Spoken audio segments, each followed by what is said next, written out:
Each division has a divisional cavalry squadron, which is what we are. Our mission, primary mission, is reconnaissance.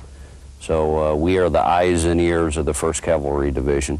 Our mission is to locate the enemy. Ordinarily, we're going to conduct purely reconnaissance and security operations. That's why we're a combined arms team, and we've got our air assets with our air cavalry troops and our ground cavalry troops as well. They always work in conjunction with each other. So our mission basically is to establish contact with the enemy, to report where they are. Ordinarily it is not to fight, but it often becomes to fight, and that's why we are armed, and we have the attack helicopters like behind us, the gunships. The gunships normally work in support of the scout birds. The scout teams and gun teams go out together. The guns normally support the scouts. Once we report the enemy information, if the decision from above at my level or higher is to kill what you see, then the gunships do that, and they do it real well.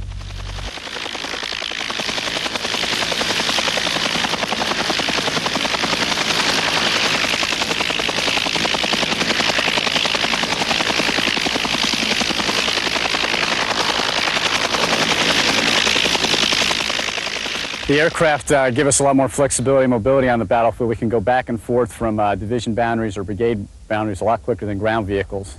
We can also check areas a lot quicker than a ground person could do. They could give us 5 areas to check, and we could do that in an hour, while a ground unit may take a whole day to do.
In the back seat, you have the pilot, and his function is to fly the helicopter. He has the capabilities of firing the turret systems, which in this particular helicopter are the 40mm and the 7.62, and he can do that with his helmet sight system. He also can fire the rocket systems, which is a 2.75-inch rocket, and he is then, in his role of flying the helicopter, he lines it up, make sure you're pointed at the target when the gunner is shooting the tow missiles. And the gunner, he normally is looking out for targets, navigating possibly, and when they do come upon a target situation where they have something to shoot at, he'll go ahead and either shoot with the HSS, the turret systems, or he'll shoot through the TSU, telescopic sight unit, using the turret systems.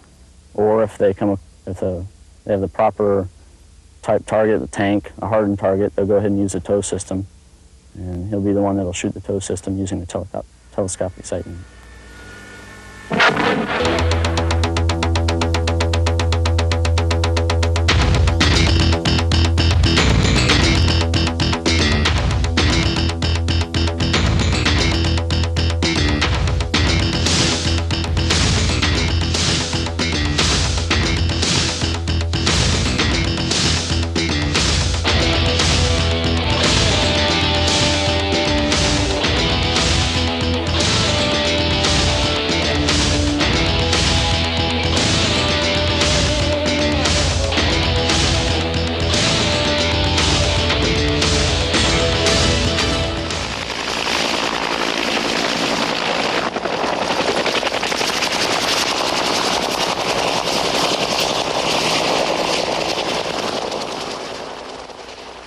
Without using the train, we're going to be dead because of the enemy ADA systems.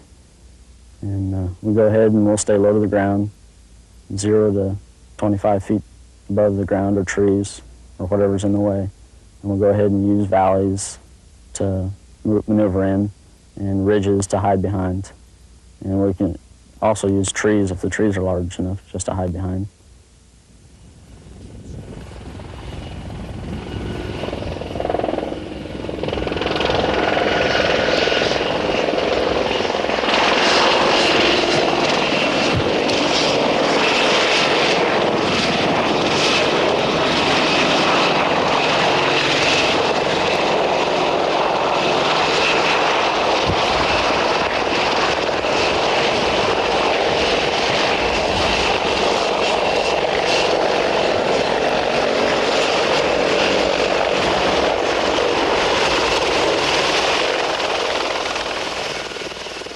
We can move at a moment's notice. We're totally self-sufficient.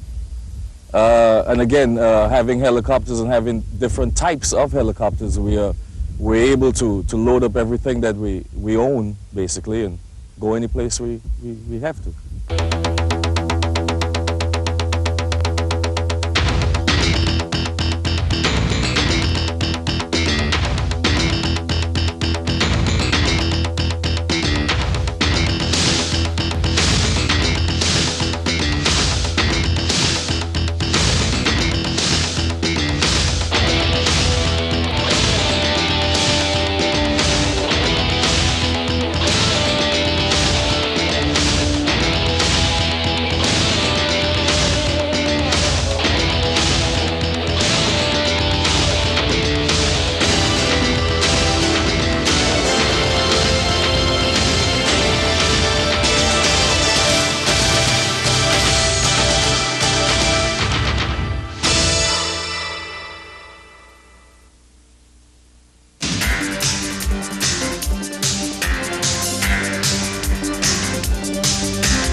Some of the other aircraft are operating at higher speeds. It takes them maybe a little bit longer to acquire targets where we have the ability to hover and stay. We can sit down in an area that is undetectable by any enemy, and we're able to spot them.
Mainly, the Apache is a tank killer, and the Hellfire is its primary weapon. And therefore, everything's built around the Hellfire.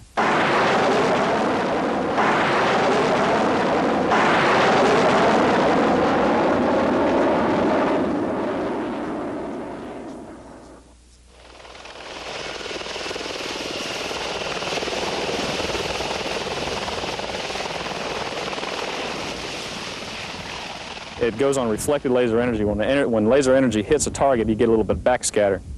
The missile picks that up through the fire control computer on the codes and says, that's where I want to go, and it homes in on it.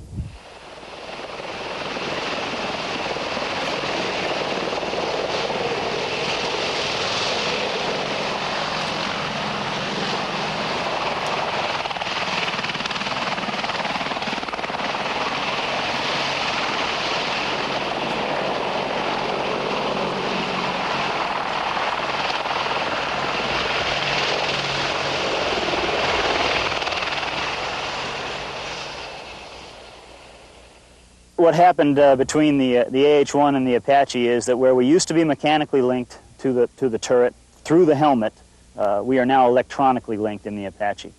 And the way that works is that the cockpit is bathed in an infrared light, and the helmet has infrared sensors on it. The pilot and the co-pilot are both electronically linked to the fire control computer on the aircraft, and they're also bore-sighted to the armament datum line on the aircraft. And what that does is it tells the aircraft where the pilot is looking, which drives both the night vision system or sensing turrets and the gun turrets instantaneously to the pilot's line of sight.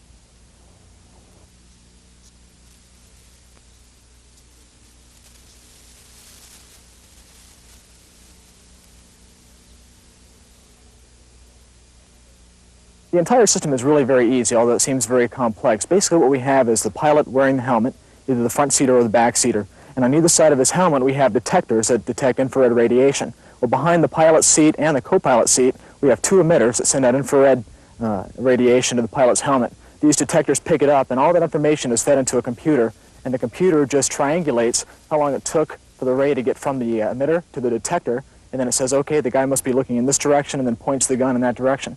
And the gun is so accurate that if it's off more than 3 degrees from where the pilot's looking with his naked eye, then it'll shut the system down and you can't use it. And these are the infrared detectors I was telling you about. And there are two on each side of the helmet, and they both look like small light bulbs. But if you look closer, they're a small prism-looking device, and they pick up the infrared radiation coming from the emitters. And of course, the helmet has a clip on the right-hand side, and that's for our HD, or helmet display unit.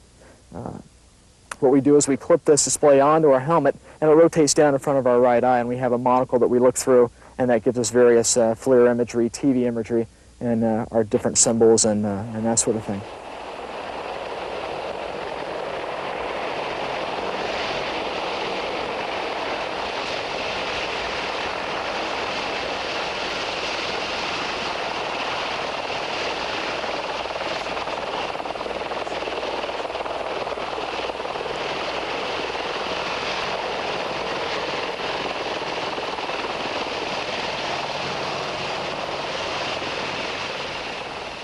In the older generation helicopters, we used a night vision goggle system, and what that did was amplify ambient light conditions at night.